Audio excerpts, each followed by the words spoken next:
Hi, it's Helen here from Brincefield Studios, and today we're going to be walking through how we work with client B as a marketing virtual assistant. A marketing virtual assistant is going to take things off of your to-do list so that you can get your time back.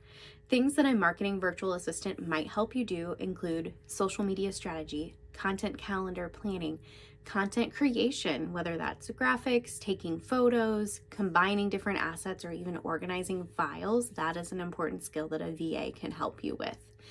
Other tasks that a marketing virtual assistant might help you with are caption writing, copywriting, proofreading, communication strategy and plans, programming, launches, thumbnails, pretty much anything that falls underneath that marketing umbrella, a marketing virtual assistant is going to help you complete. Now, a virtual assistant is someone who's virtual, so we are working with you through Google Meet or Zoom, and we are sending frequent communication so that we can be on top of all of the tasks that you want taken off of your plate. This client is a school, and they have a very different goal when it comes to communicating with their audience online. As a school, they are hoping to inform their audience on all the different events going on in each school, but also to provide that educational element and good news-worthy post as they share what's going on in their organization. As a virtual assistant, my job primarily is to help them with their social media strategy, execute content for their website, and to strategically plan for any emergency responses with this organization. Having someone alongside of them to help them with their social media strategy not only frees up staff members to do things in their position and to engage with their teachers and students, but also leaves more room for us to help them speak to their audience online and schedule things out for them so they have time in their day back. Having a virtual assistant allows for each client to customize their service package depending on their monthly needs. Any time that's left over can be used for other marketing projects that can help you continue to make progress. If you don't have any projects that need immediate attention, that time can be used for training or additional content prep for the future.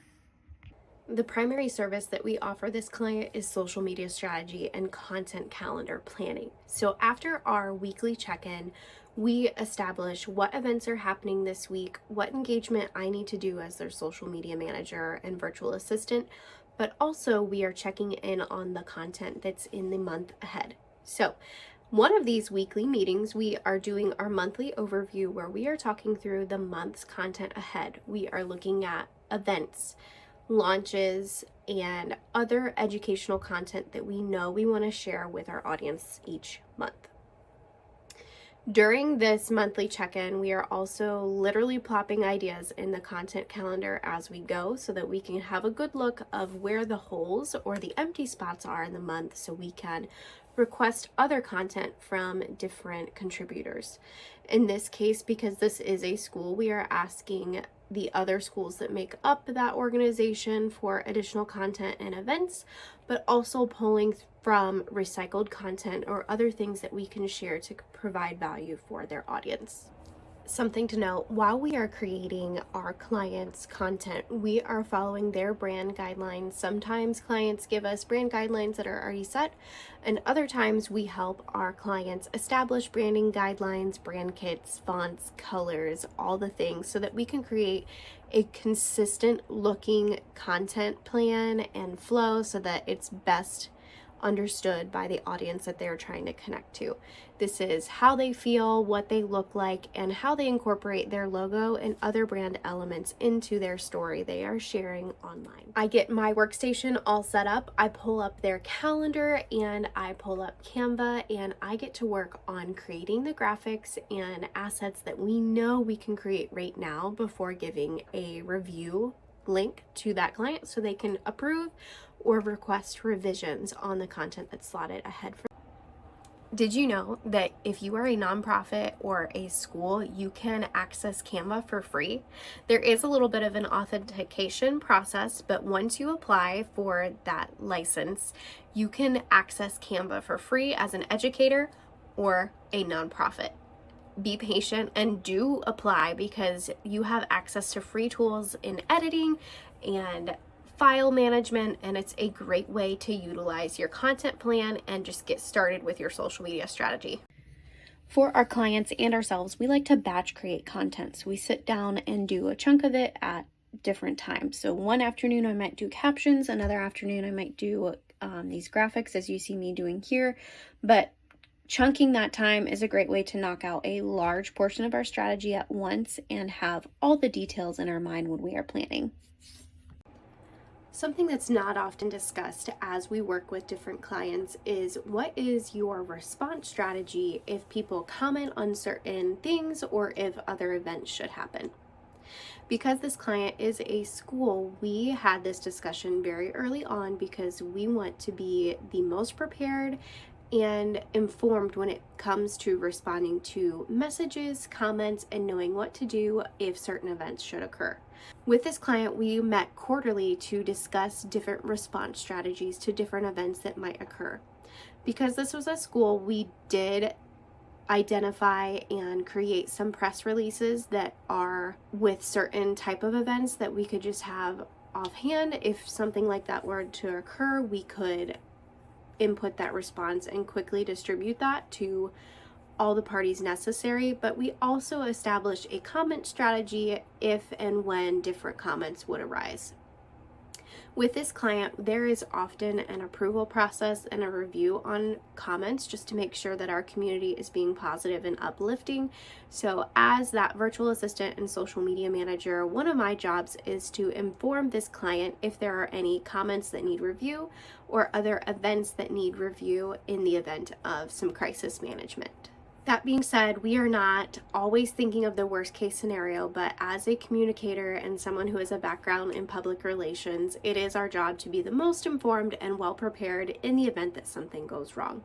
Working with clients, we often have a ton of working files. So when we work with our clients, we use Google Drive as a collaborative tool to share different working documents as far as copy or the words and spreadsheets and things that we are actually going to be working in, establishing our message and voice. When it comes to graphics, we like to save space on our hard drive and yours by utilizing Canva links, and we share the Canva links for completed assets and graphics once they are ready to approve. We also can download images and share those in a Google Drive too, but to save some space in your computer and in your cloud, we like to utilize links. That way we can reference the exact graphic. Once our partnership is complete, we transfer that Google Drive folder over to you so you can reference all the brainstorming and planning that we worked on together and use it in your new strategy. We encourage our clients to repurpose and reuse a lot of their plans because it takes a user several times to hear that message before they truly hear it and understand what it is that you are sharing. How do approvals work? Approvals are totally based off of what you want to do as the client, but especially for nonprofits and clients like schools, I very much want an approval process so that I know you have reviewed the information and that you can verify that all the details are correct. This is especially important when we are speaking to kids and parents and are sharing lots of events with dates and times and locations. I am your virtual assistant and I will do my best to catch any errors or mistakes that happen because we are human, but it is very helpful for you who is in the organization and in all the nitty-gritty details to review these things just to make sure we didn't miss anything, because sometimes I don't always know if there is an error. For instance, if there's a location or a spelling that I'm not always familiar with, I want to be sure that somebody else, especially in the organization or business, has had eyes on it. A virtual assistant can help you engage with your community, but most importantly, we are going to hold you accountable to getting started on what's next after we celebrate what we've just accomplished together. Whether you are a paid virtual assistant partnership client or you are here following along with at Brincefield Studios, we are here to provide value and quality marketing education so that you can be empowered in your small business and nonprofit to just share with your audience online. Thanks for watching the video on how we work with Client B. We can't wait to introduce more into this series, so be sure to follow along for more videos like this. Hi, it's Helen here from Brincefield Studios, and we can't wait to see you next time.